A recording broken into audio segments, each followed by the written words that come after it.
Урок 1. Экономия денег на проживание. Привет, Анна. Я нашел отличную скидку на наше пребывание. Безусловно, стоит этим воспользоваться. Привет, Джон. Это фантастическая новость. Экономия денег на проживание – это всегда хорошо. Определенно. Это дает нам больше гибкости, чтобы потратить деньги на другие впечатления во время нашей поездки. Согласна.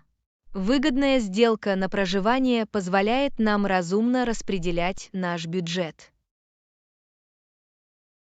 Кроме того, мы можем использовать эти сэкономленные средства для активного отдыха или наслаждения местной кухней. Конечно. Знакомство с местной культурой через еду – одна из моих любимых вещей во время путешествий.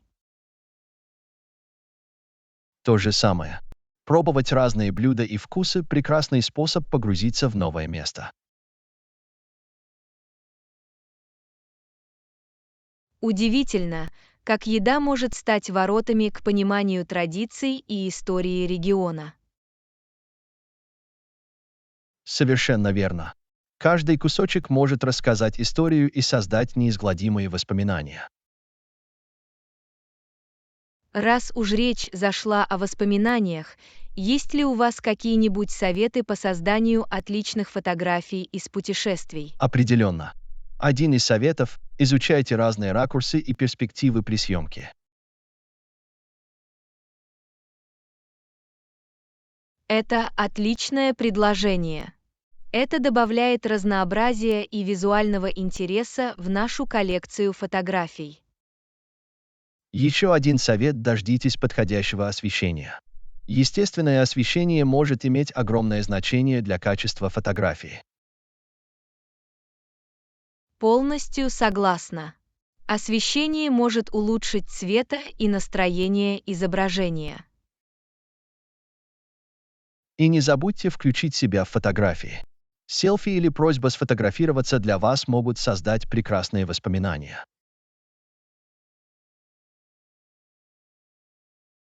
Это правда. Приятно иметь несколько фотографий с собой, чтобы помнить о нашем присутствии в этих местах. Конечно, это добавляет индивидуальный штрих к нашим воспоминаниям о путешествиях. Кстати, а вы думали о том, каким видом транспорта мы будем ехать? Да, я подумывал о том, чтобы летать и летать на поезде. Это зависит от расстояния и наших предпочтений. Это хорошее замечание. Летать быстрее, но поездка на поезде может быть более живописной и неторопливой. Именно. Стоит взвесить все «за» и «против» каждого варианта, прежде чем принимать решение. Согласна.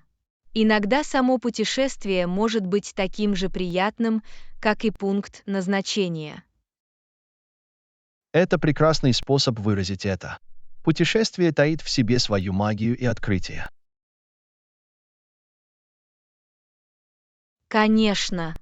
Все дело в том, чтобы погрузиться в приключения и максимально использовать каждый момент. Хорошо сказано. Давайте сделаем эту поездку незабываемой, с большими скидками, потрясающими фотографиями и замечательными впечатлениями. Я не могу не согласиться. Отправляйтесь в фантастическое путешествие, наполненное радостью, открытиями и прекрасными воспоминаниями. Здравствуйте. Пусть наши путешествия будут наполнены волнениями, новыми знакомствами и незабываемыми моментами. Урок 2. Подготовка и документация. Здравствуйте, Анна. Мы должны принести какие-нибудь документы или справки для нашей завтрашней встречи.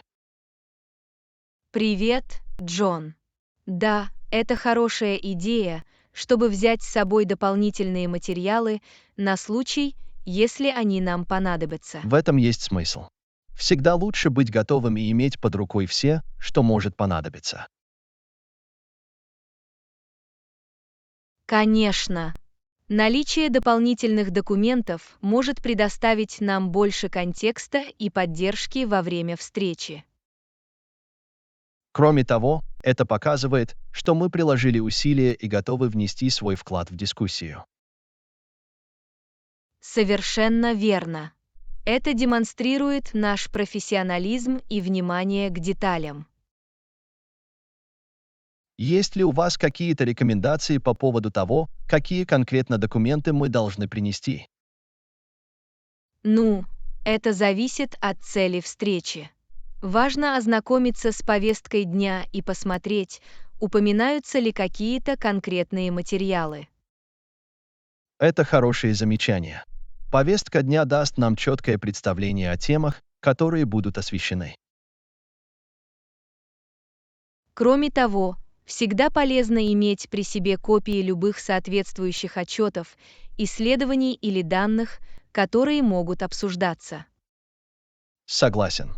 Наличие этих ресурсов позволит нам ссылаться на них во время встречи. Также неплохо взять с собой блокнот и ручку, чтобы делать заметки во время обсуждения. Определенно. Ведение заметок помогает нам оставаться вовлеченными и запоминать важную информацию. Кроме того, это показывает, что мы ценим встречу и хотим зафиксировать любые ключевые моменты или пункты действий. Конечно. Все дело в том, чтобы действовать на опережение и демонстрировать нашу приверженность целям встречи. Есть ли что-то еще, что, по-вашему, мы должны взять с собой? Ну, было бы полезно иметь несколько дополнительных копий наших собственных документов, чтобы распространять их в случае необходимости. Это отличное предложение. Это гарантирует, что все участники собрания могут иметь доступ к одной и той же информации. Именно. Это способствует прозрачности и поощряет сотрудничество между участниками.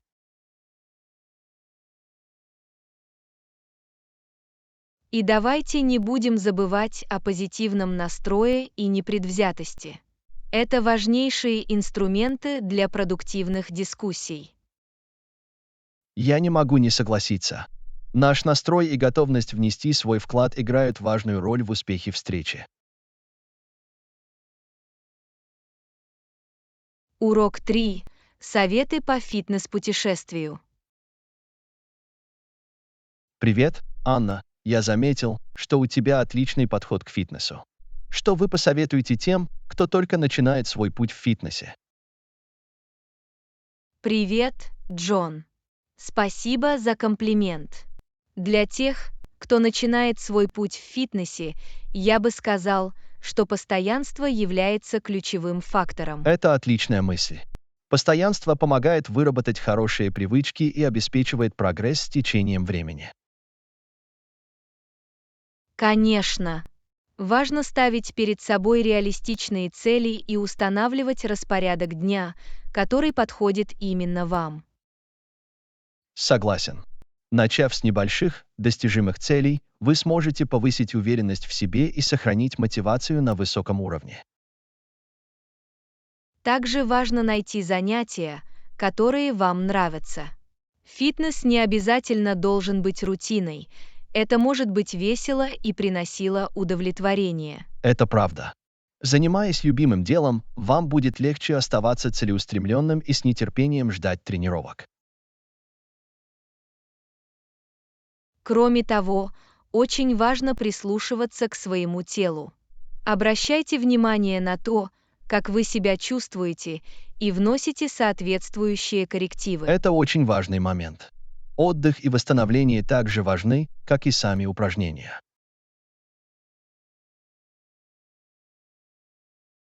Конечно. Отдых позволяет вашим мышцам восстанавливаться и укрепляться, предотвращая травмы в долгосрочной перспективе. Есть ли у вас какие-нибудь предложения по включению здоровых пищевых привычек в фитнес-путешествие? Да, питание играет значительную роль в достижении фитнес-целей. Сосредоточьтесь на сбалансированной диете с большим количеством фруктов, овощей и нежирных белков. Это отличный совет. Питание организма питательными продуктами обеспечивает энергией, необходимой для тренировок, и помогает в восстановлении. Также важно избегать обезвоживания. Употребление достаточного количества воды поддерживает общее состояние здоровья и работоспособность. Я не могу не согласиться. Гидратацию часто упускают из виду, но она необходима для оптимального функционирования. Еще один совет – будьте терпеливы к себе. Для получения результатов требуется время, и путь каждого человека уникален. Это очень важное напоминание. Важно праздновать маленькие победы на этом пути и не унывать из-за неудач. Совершенно верно. Примите этот процесс и сосредоточьтесь на позитивных изменениях, которые вы вносите в свой образ жизни. Есть ли какие-то ресурсы или инструменты, которые вы рекомендуете тем, кто начинает свой путь в фитнесе? Есть много отличных фитнес-приложений и онлайн-платформ, которые предоставляют программы тренировок, функции отслеживания и даже сообщества для поддержки и мотивации. Это фантастическое предложение. Наличие доступа к ресурсам и поддерживающему сообществу может сделать путешествие более приятным. Урок 4. Ранний заезд. Привет, Анна, у меня вопрос. Взимается ли дополнительная плата за ранний заезд в отель? Привет, Джон. Нет, дополнительная плата за ранний заезд не взимается. Однако это зависит от наличия свободных мест в отеле. Это полезно знать. Я ценю отели, которые гибко подходят к времени заселения. Это может сделать путешествие более удобным.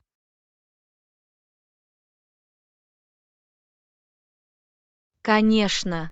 Всегда полезно, когда отели принимают раннее прибытие, позволяя гостям заселиться и начать свой день без задержек. Согласен. Может быть довольно утомительно прибыть в пункт назначения после долгого путешествия, а затем ждать часами, прежде чем попасть в номер. Я полностью понимаю. Усталость от путешествий реальна, и возможность раннего заезда может значительно повысить удовлетворенность гостей. Определенно. Итак, за какое время можно зарегистрироваться без каких-либо дополнительных сборов? Это зависит от отеля, но, как правило, если есть свободные номера, вам разрешат заселиться пораньше, даже за несколько часов до официального времени заезда. Это полезно знать. Отрадно слышать, что отели уделяют первостепенное внимание комфорту гостей и стараются по возможности обеспечить раннее прибытие. Да, они понимают, что у путешественников другое расписание, и, возможно, им придется скорректировать свои планы в зависимости от прибытия рейсов или других обстоятельств. Это правда.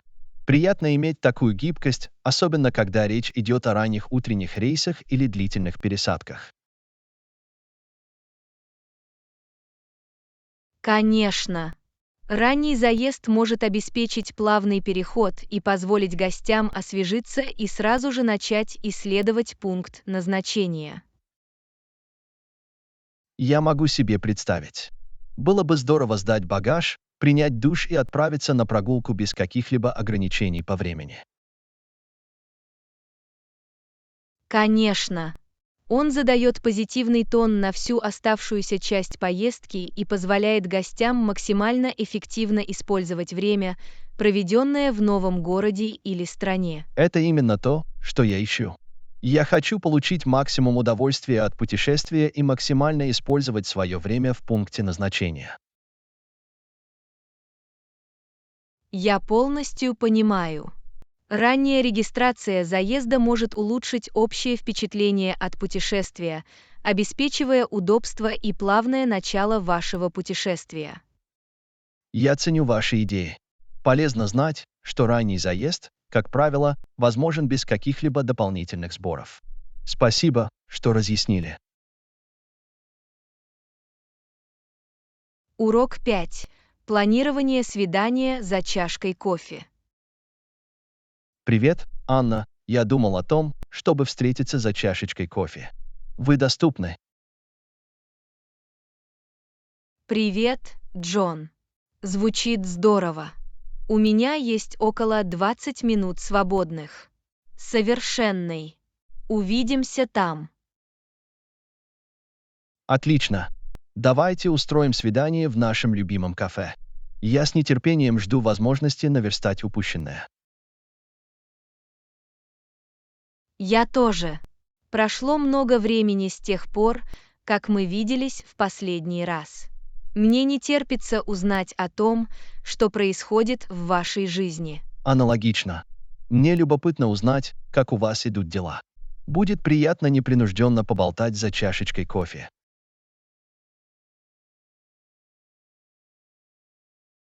Конечно. Свидания за чашечкой кофе идеально подходят для непринужденных бесед. Это создает уютную и располагающую атмосферу для общения и обмена. Я не могу не согласиться. Есть что-то утешительное в том, чтобы потягивать кофе и участвовать в содержательных дискуссиях. Конечно.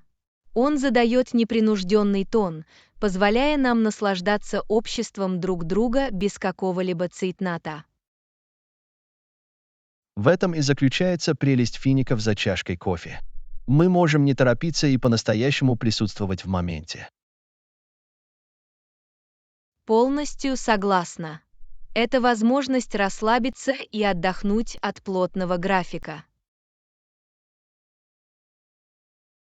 Конечно. Важно уделять первоочередное внимание этим моментам общения и расслабления в нашей суматошной жизни. Я не могу не согласиться. Это маленькие моменты единения, которые делают жизнь приятной. Хорошо сказано. Итак, какой ваш любимый заказ кофе? Мне интересно попробовать сегодня что-то новое. Обычно я выбираю капучино, но сегодня, возможно, выберу матча-латте. Это восхитительный и освежающий выбор. Звучит интригующе. Надо попробовать. Обычно я фанат американо, но всегда интересно исследовать новые вкусы.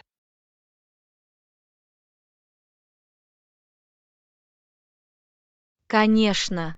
Хорошо выйти из зоны комфорта и открыть для себя новые вкусы. Кто знает, может быть, вы найдете нового фаворита. Это самое интересное.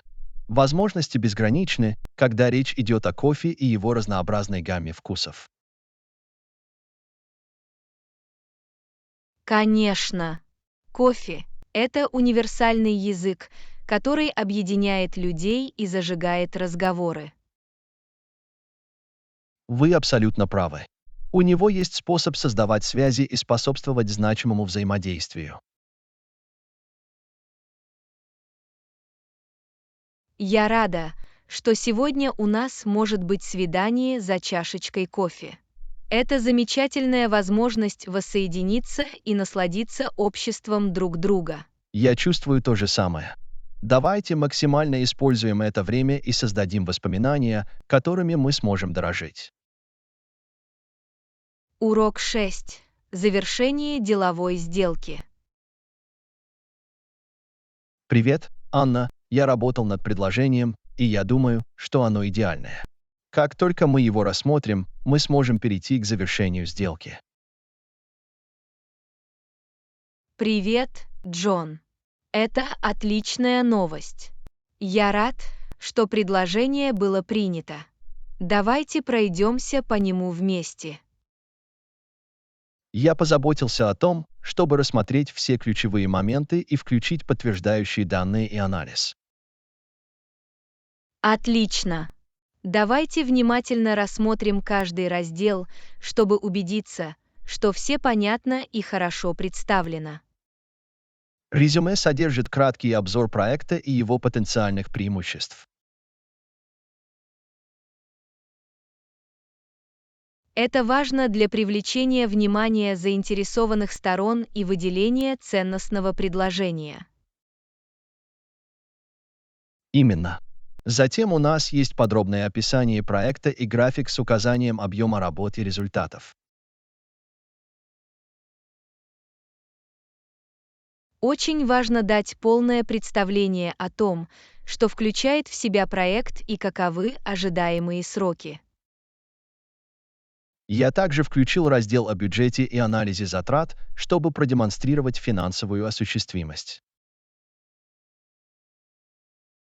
Это важно, чтобы заинтересованные стороны оценили необходимые инвестиции и потенциальную отдачу от инвестиций. Кроме того, я подготовил оценку рисков, определив потенциальные проблемы и стратегии их снижения.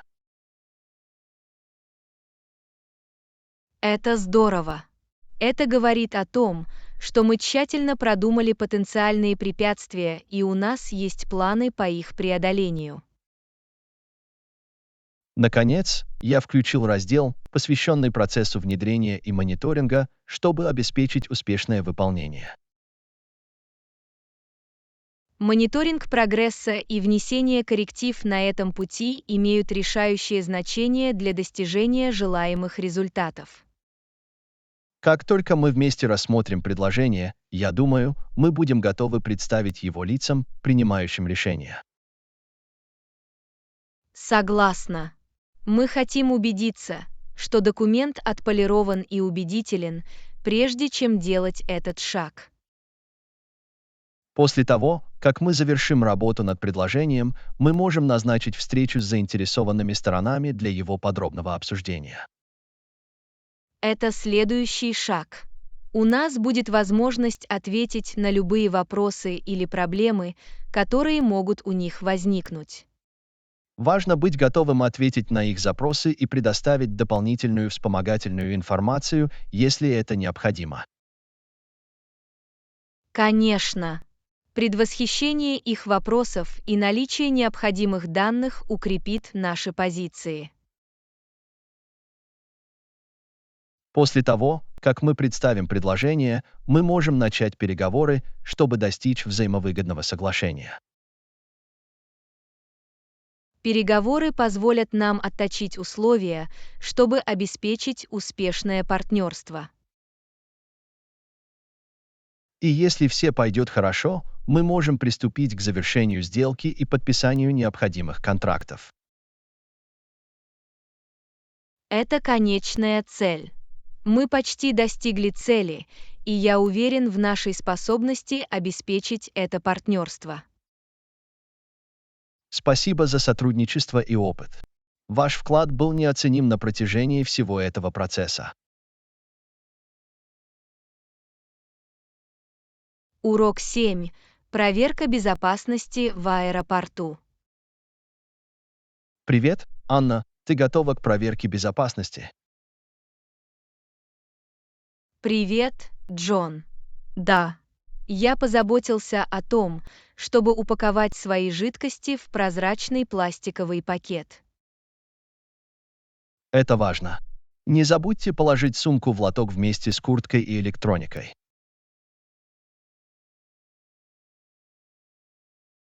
Хорошо, я так и сделаю. Я также не забываю снимать обувь. Это необходимо для прохождения досмотра. Хорошая работа. Это помогает ускорить процесс и обеспечивает тщательную проверку. Я также сниму все металлические аксессуары, такие как ремни и украшения, чтобы не сработать металлоискатель. Это мудрое решение. Это экономит время и предотвращает ненужные задержки. Я поставлю свой ноутбук и другие электронные устройства в отдельный лоток для удобства сканирования. Отлично. Это позволяет сотрудникам службы безопасности получить четкое представление об электронике. Я рада, что упаковала свои туалетные принадлежности в контейнеры дорожного размера, чтобы соблюсти ограничения по количеству жидкости. Это умный ход. Важно соблюдать правила, чтобы избежать каких-либо проблем.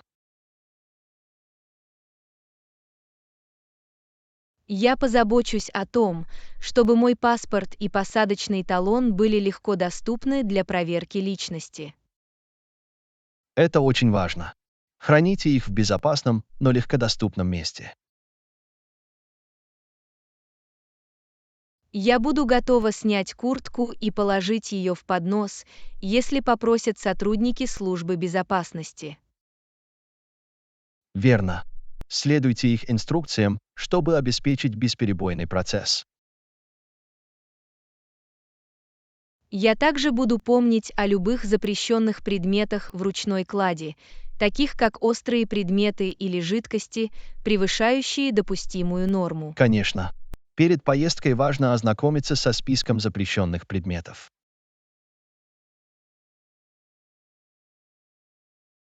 Я также упаковала свой ноутбук и другую электронику таким образом, чтобы их можно было легко снять для осмотра. Это хорошая стратегия. Это помогает упростить проверку безопасности. Урок 8. Советы по покупкам. Привет, Анна, у меня есть идея. Мы можем поделиться нашими советами по покупкам. Привет, Джон. Звучит здорово. Я всегда нахожусь в поиске полезных советов по покупкам. Один из моих советов – составьте список перед походом в магазин. Это помогает сохранять концентрацию и избегать импульсивных покупок. Хорошая идея. Список помогает нам быть организованными и гарантирует, что мы получим то, что нам нужно. Еще один совет – сравнивайте цены и ищите предложения. Разумно пройтись по магазинам и найти лучшие соотношения цены и качества. Конечно. Проверка различных магазинов или онлайн-платформ может сэкономить нам значительную сумму денег. Я также считаю полезным читать отзывы о продуктах перед покупкой. Это дает представление о качестве и производительности. Это умный ход. Отзывы предоставляют ценную информацию из опыта других клиентов. Когда дело доходит до одежды, я рекомендую примерять вещи перед покупкой. Это помогает обеспечить правильную посадку. Согласна.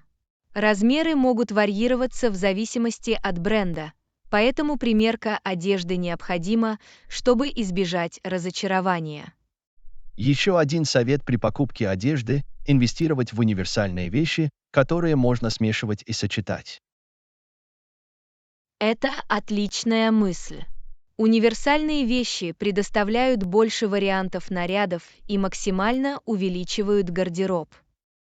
Когда я покупаю продукты, я предлагаю проверять срок годности, чтобы получить самые свежие продукты. Конечно. Свежесть имеет решающее значение, особенно для скоропортящихся продуктов, таких как фрукты, овощи и молочные продукты. Также полезно покупать оптом товары, которые вы часто используете.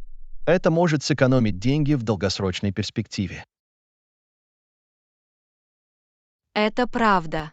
Покупка оптом экономически выгодна и сокращает количество походов по магазинам. При совершении покупок в интернете важно внимательно читать описание и характеристики продуктов. Конечно.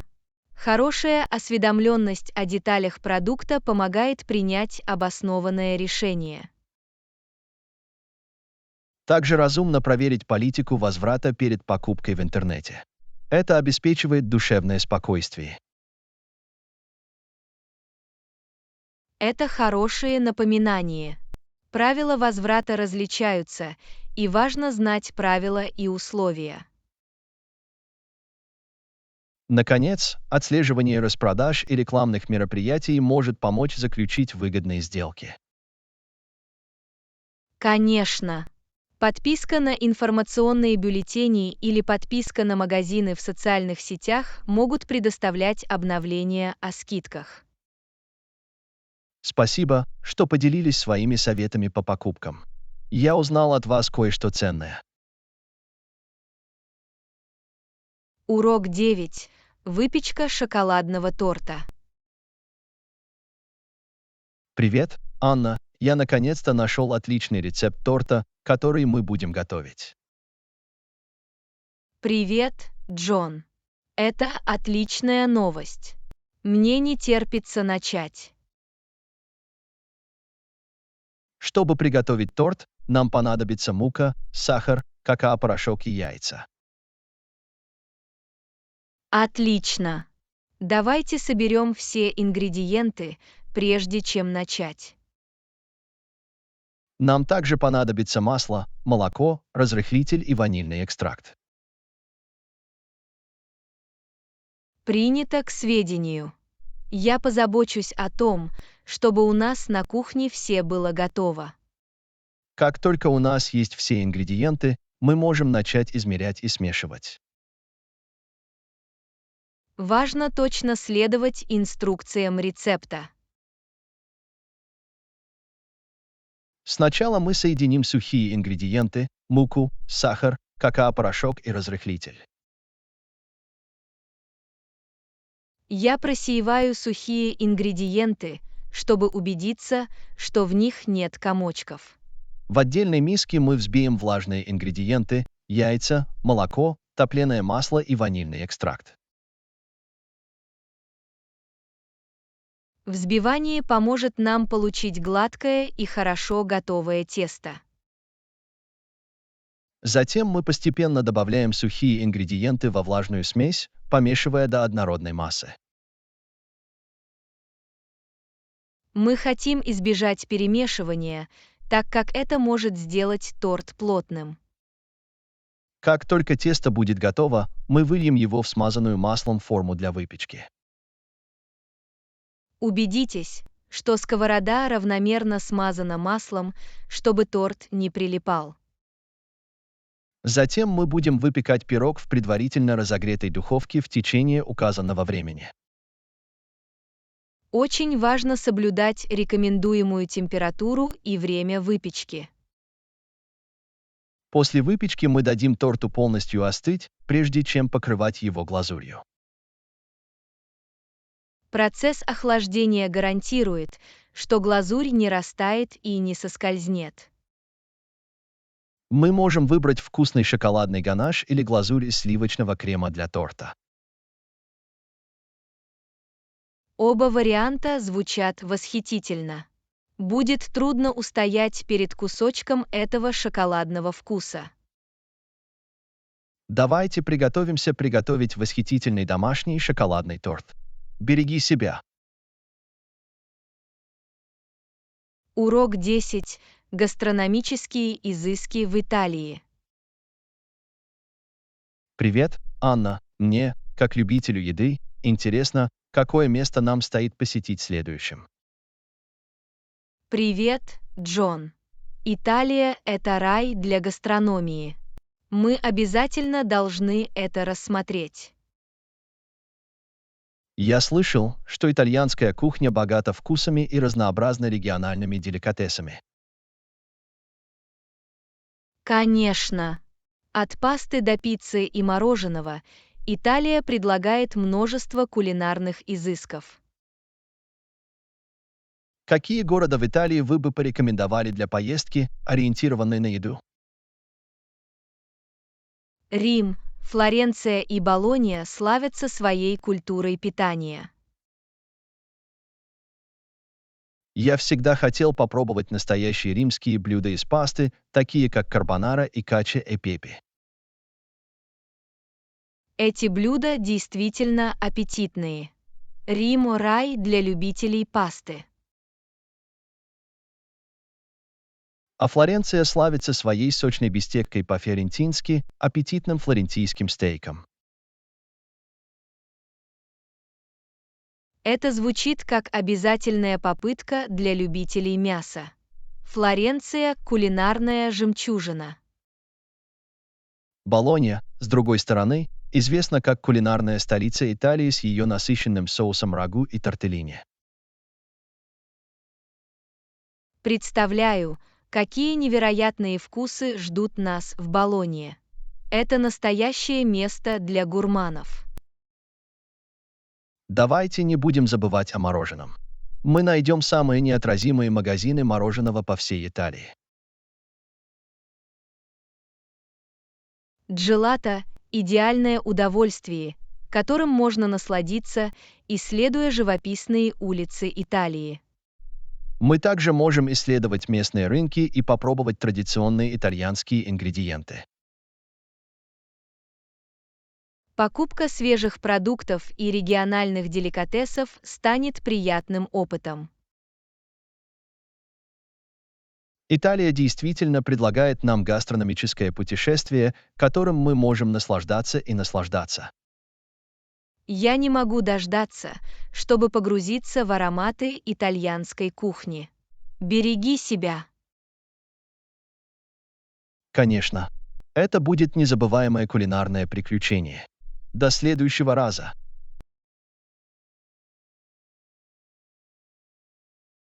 Урок 11. Наведение порядка в гардеробе. Привет, Анна. У меня много одежды, и в моем гардеробе беспорядок. Есть какие-нибудь советы по его организации? Привет, Джон. Я определенно могу помочь. Организация гардероба может значительно облегчить вашу жизнь. С чего начать? Я чувствую себя ошеломляюще со всей одеждой, которая у меня есть. Начните с расхламления. Переберите свою одежду и решите, что оставить, пожертвовать или выбросить. В этом есть смысл. Я разделю их на стопки в зависимости от их состояния и того, как часто я их ношу. После того, как вы разобрались с хламом, подумайте о том, чтобы сгруппировать одежду по категориям. Например, разделить верх, низ и верхнюю одежду. Звучит как хорошая идея. Это облегчит поиск конкретных предметов, когда они мне понадобятся. В каждой категории вы можете упорядочить их по цвету или стилю, в зависимости от того, что вам больше подходит. Мне нравится идея организации по цвету. Он создаст визуально приятный и целостный гардероб.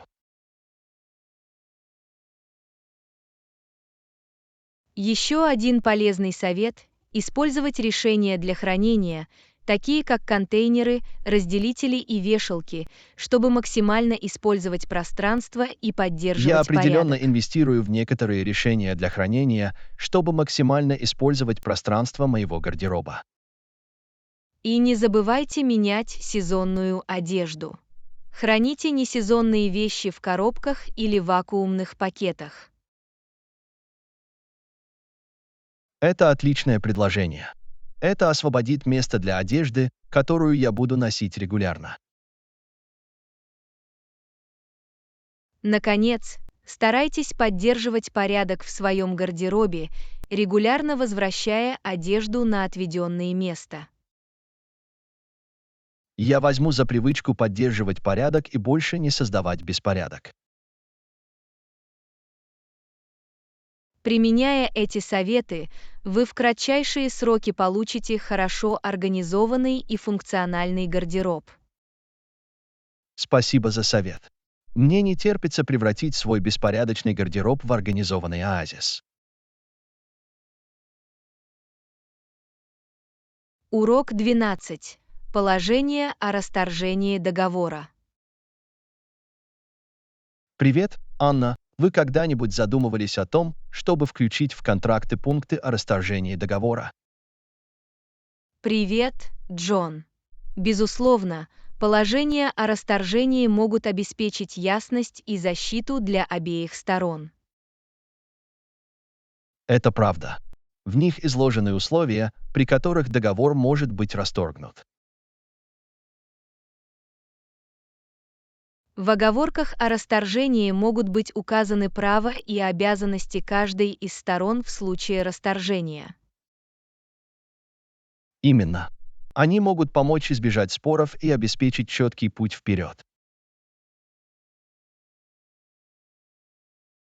Положения о расторжении также могут включать периоды уведомления, чтобы обеспечить упорядоченный процесс расторжения.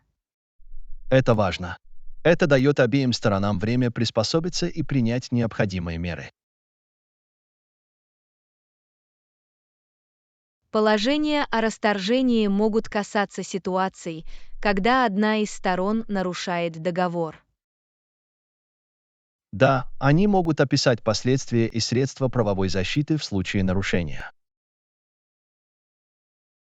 Они также могут указать обстоятельства, не зависящие от любой из сторон, например, форс-мажорные обстоятельства. Верно. Оговорки о форс-мажорных обстоятельствах могут защитить стороны от ответственности в непредвиденных обстоятельствах.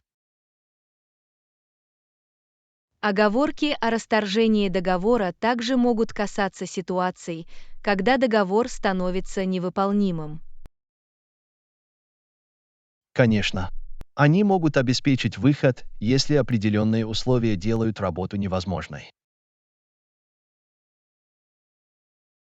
В оговорках о расторжении договора также могут быть затронуты такие вопросы, как неуплата или неисполнение обязательств любой из сторон. Это правда. Они могут устанавливать последствия для таких ситуаций. Положения о расторжении могут обеспечить гибкость, включив условия досрочного расторжения или продления.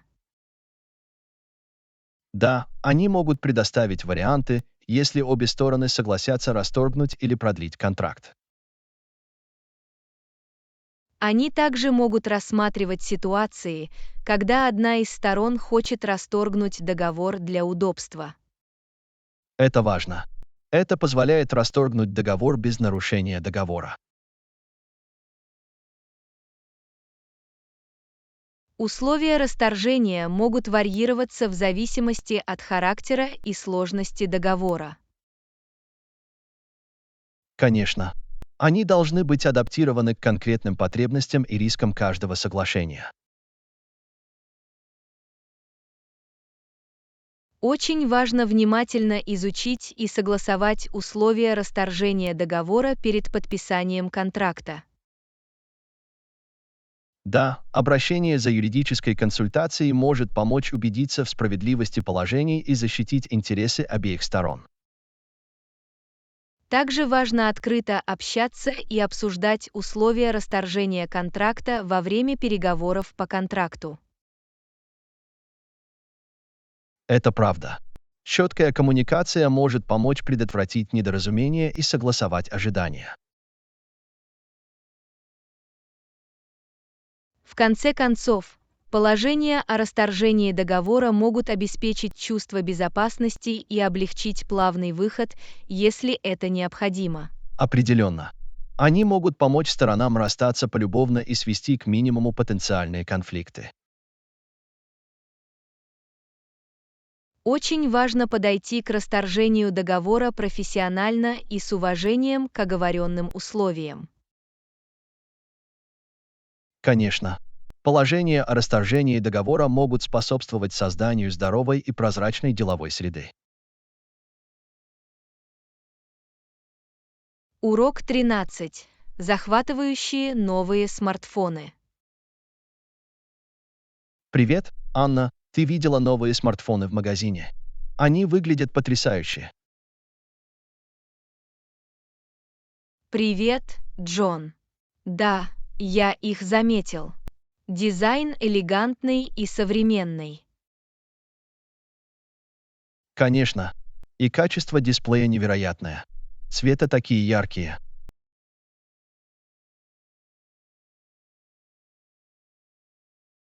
Согласна. Благодаря экранам с высоким разрешением все выглядит очень четким и четким. Вы заметили расширенные функции камеры? Они могут делать потрясающие фото и видео. Да, технология камер очень улучшилась. Впечатляет, на что способны эти смартфоны. И у них есть мощные процессоры, которые делают телефоны быстрыми и эффективными. Это правда. Производительность на высшем уровне, что позволяет плавно работать в многозадачном режиме и играть в игры. Я также слышал, что время автономной работы было увеличено. Они могут работать часами без подзарядки. Это отличная функция. Неприятно, когда ваш телефон быстро разряжается, особенно когда вы находитесь вне дома. Конечно. Кроме того, эти новые смартфоны поддерживают быструю зарядку, так что вы можете быстро вернуться к их использованию. Это удобно. Быстрая зарядка экономит время и гарантирует, что вам не придется ждать зарядки телефона. Еще одна интересная функция– это расширенные возможности безопасности. В некоторых смартфонах появились датчики распознавания лиц или отпечатков пальцев.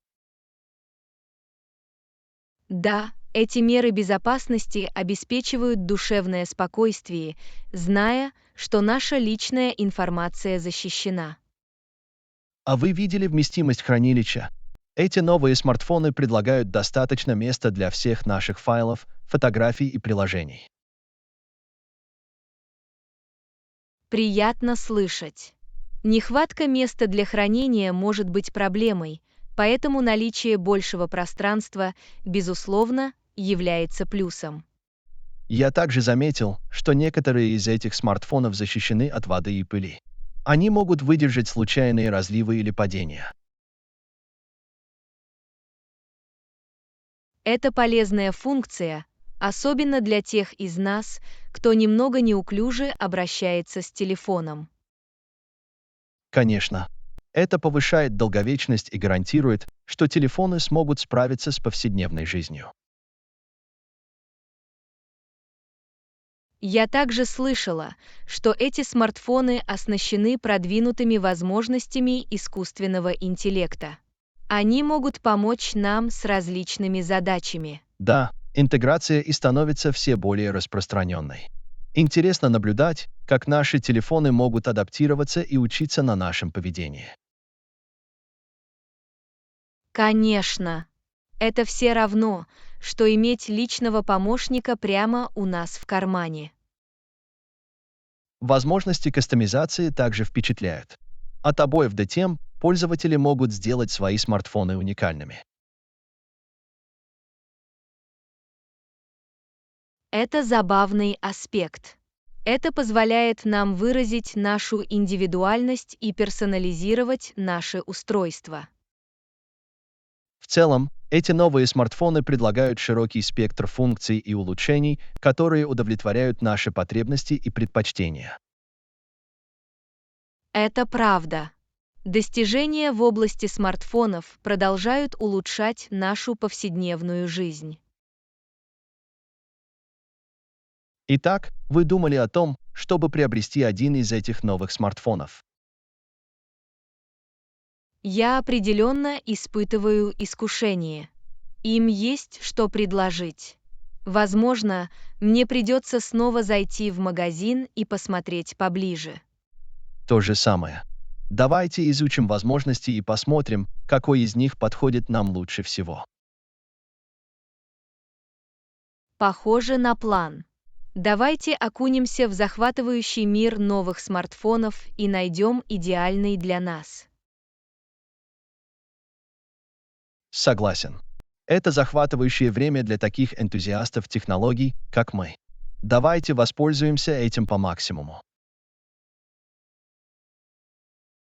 Урок 14. Укрепление доверия в отношениях. Привет, Анна. Есть ли у тебя какие-нибудь советы о том, как установить доверие в отношениях?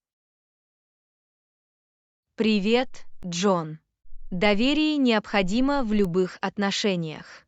Один из важных советов – будьте надежны и выполняйте свои обязательства. В этом есть смысл.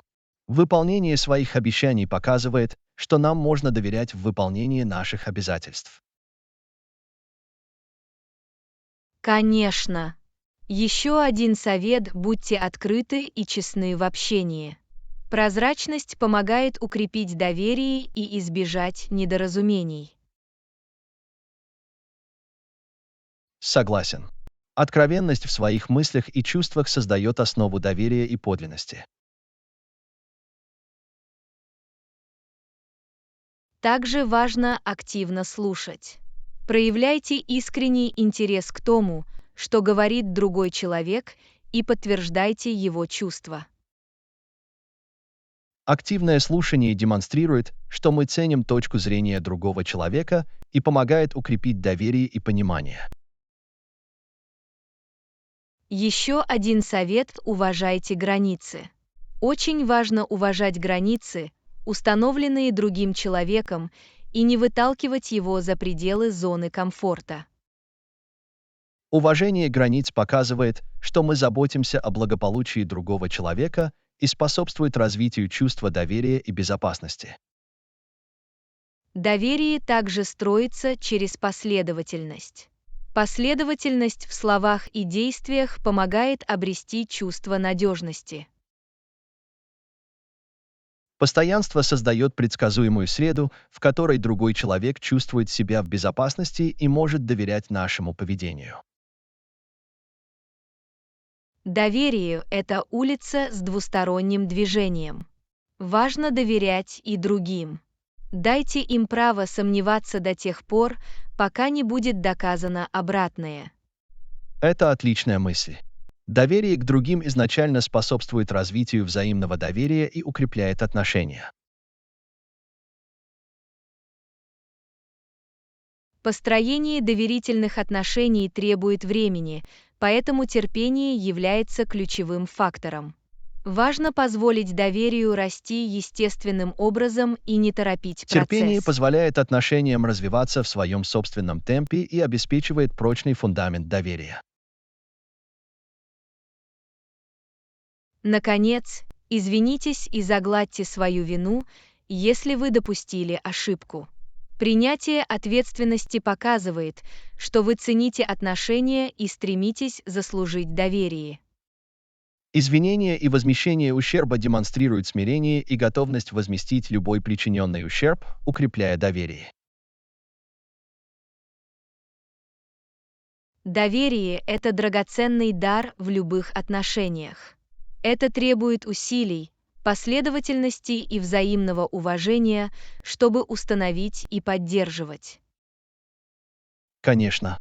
Доверие формирует основу крепких и здоровых отношений, позволяя им процветать и развиваться. Давайте запомним эти советы и продолжим строить доверительные отношения в наших отношениях. Это путешествие длиною в жизнь, в которое стоит инвестировать. Я не могу не согласиться. Давайте культивировать доверие и развивать связи, которые у нас есть. Это основа для значимых отношений. Конечно. Доверие обогащает нашу жизнь и придает глубину нашему взаимодействию. Давайте примем это всем сердцем. Хорошо сказано. Мы хотим построить доверие и укрепить глубокие, прочные отношения, которые приносят нам радость и удовлетворение. Урок 15. Встань и сияй. Привет, Анна, тебе удалось проснуться сегодня рано. Доброе утро. Привет. Да, я проснулся с восходом солнца. Это такой освежающий способ начать день. Это здорово. Мне всегда сложно просыпаться рано, но я знаю, что это задает позитивный тон на весь день. Конечно. Раннее начало дня позволяет нам иметь больше времени для себя и выполнять задачи до того, как начнется суета. Согласен. Это спокойное время, чтобы сосредоточиться на личностном росте, будь то физические упражнения, медитация или чтение. Если говорить о чтении, есть ли у вас какие-то рекомендации по книгам для личностного развития? Конечно, «Атомные привычки» Джеймса Клира– отличный выбор. Он предлагает практические стратегии для формирования хороших привычек и избавления от плохих. Звучит интригующе. Я добавлю его в свой список для чтения. Есть еще какие-то рекомендации? «Сила настоящего» Экхарта Толле– это трансформирующее чтение. Он исследует важность жизни в настоящем моменте и обретения внутреннего покоя. Я много слышала об этой книге. Я обязательно прочитаю. Спасибо за предложение. Пожалуйста. Я уверен, что вы найдете это проницательным. Теперь поговорим об утренних процедурах. Есть ли у вас какие-то ритуалы, которые помогают начать день на позитивной ноте? Конечно. Мне нравится начинать с легкой растяжки и нескольких минут медитации. Это помогает мне очистить свой разум и установить свои намерения на день. Это звучит как мирный способ сосредоточиться. Я также должен включить растяжку в свой распорядок дня. Стоит попробовать. Растяжка может помочь разбудить ваше тело и повысить гибкость. Я обязательно попробую. Есть ли у вас какие-нибудь советы, как оставаться мотивированным и продуктивным в течение дня? Один из советов– разбивать задачи на более мелкие, управляемые части. Это помогает предотвратить перегрузку и позволяет испытывать чувство выполненного долга по мере выполнения каждого шага. Это отличное предложение. Разбиение задач на более мелкие части делает их более доступными и менее пугающими. Еще один совет– расставляйте приоритеты в зависимости от важности и срочности.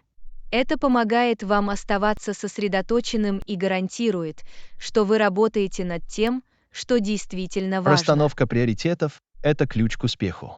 Это помогает нам эффективно распределять свое время и энергию. Я буду иметь это в виду. Наконец, важно регулярно делать перерывы и перезаряжаться. Отвлечься от работы на несколько минут можно повысить производительность и предотвратить выгорание. Согласен. Перерывы помогают освежить наш разум и предотвратить усталость. Важно найти правильный баланс между работой и отдыхом. Конечно. Реализуя эти стратегии, мы можем максимально эффективно использовать наше утро и настроить себя на успех в течение дня. Конечно.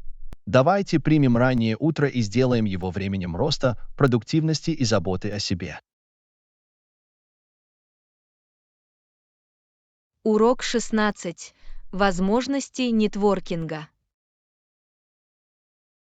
Привет, Анна. Вы когда-нибудь задумывались о посещении выставок и сетевых мероприятий? Привет, Джон. Да, Я думаю, что они могут стать отличной возможностью расширить профессиональные связи и узнать о тенденциях отрасли. Конечно, на выставках часто собираются эксперты и компании из различных секторов, что дает ценную информацию и возможности для нетворкинга.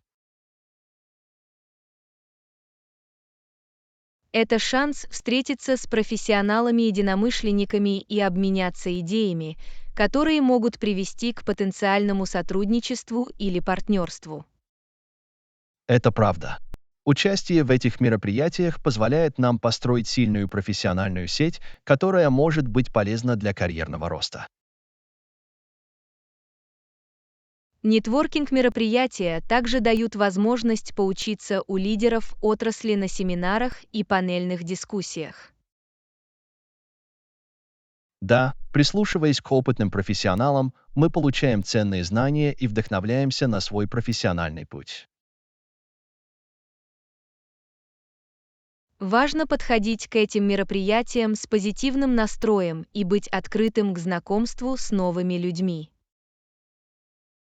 Конечно, быть доступным и участвовать в разговорах может помочь создать значимые связи.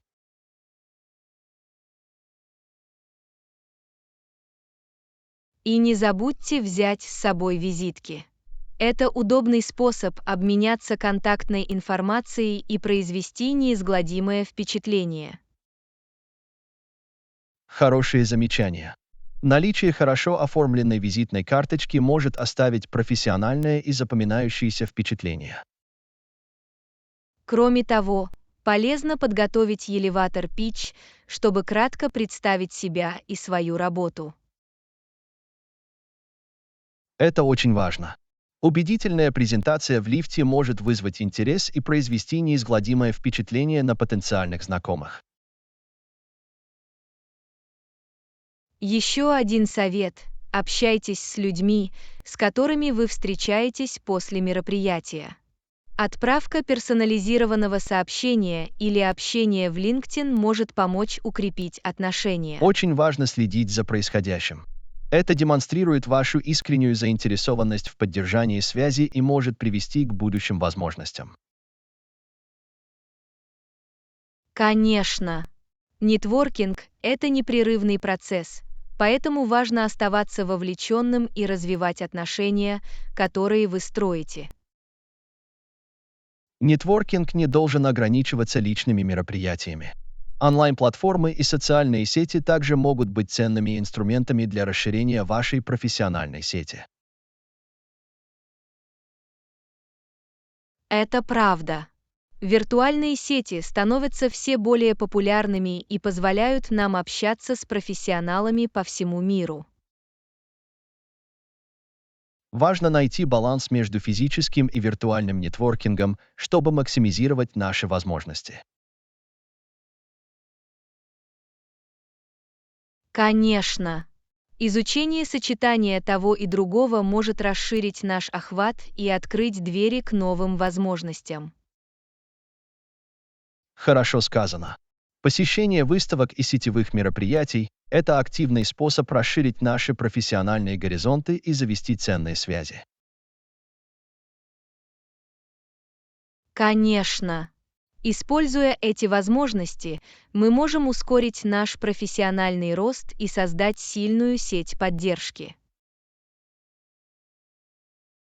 Давайте сделаем приоритетом поиск этих мероприятий и максимально используем возможности для нетворкинга, которые появляются на нашем пути. Урок 17. Свежие перспективы. Привет, Анна. Что ты думаешь о последних достижениях в области технологий? Привет, Джон. Я нахожу постоянную эволюцию технологий увлекательной. Она привносит новые решения и возможности в различные аспекты нашей жизни. Конечно, последние инновации могут упростить задачи и повысить нашу производительность.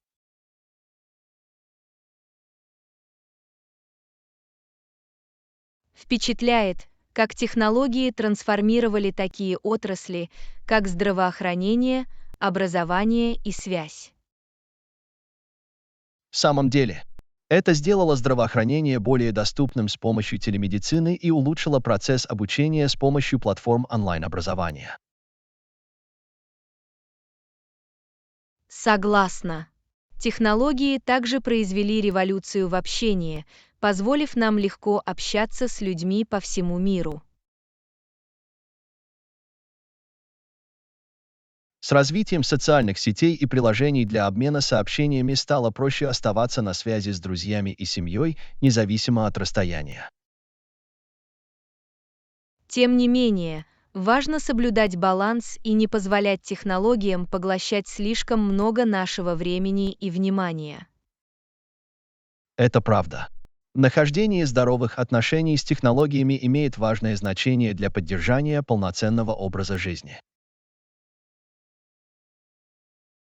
Конечно, мы должны использовать технологии как инструмент для улучшения нашей жизни, помня при этом об их потенциальных недостатках. Говоря о недостатках, что вы думаете о влиянии технологий на конфиденциальность и безопасность? Это обоснованное опасение. По мере развития технологий мы должны уделять первоочередное внимание защите нашей личной информации и цифровой безопасности. Вот почему так важно быть в курсе настроек конфиденциальности, использовать надежные пароли и быть осторожным при распространении конфиденциальной информации в интернете. Согласна. Компаниям и организациям также важно уделять первоочередное внимание защите данных и поддерживать прозрачную политику конфиденциальности. Конечно, доверие и прозрачность являются ключевыми факторами в обеспечении ответственного и этичного использования технологий. Забегая вперед, я считаю, что будущее таит в себе еще более захватывающие возможности для технологий, таких как искусственный интеллект и виртуальная реальность. Потенциальные области применения искусственного интеллекта и виртуальной реальности огромны и могут произвести революцию в различных отраслях, от игр до здравоохранения. Невероятно подумать о том, какое трансформационное влияние эти технологии могут оказать на нашу повседневную жизнь. Конечно, по мере того, как технологии продолжают развиваться, нам важно адаптироваться и использовать возможности, которые они предоставляют. Конечно. Оставаясь любознательными, обучаясь и сохраняя непредвзятость, мы можем ориентироваться в постоянно меняющемся ландшафте технологий. Хорошо сказано. Давайте не только останемся в курсе последних достижений, но и будем проявлять бдительность и ответственность в использовании технологий.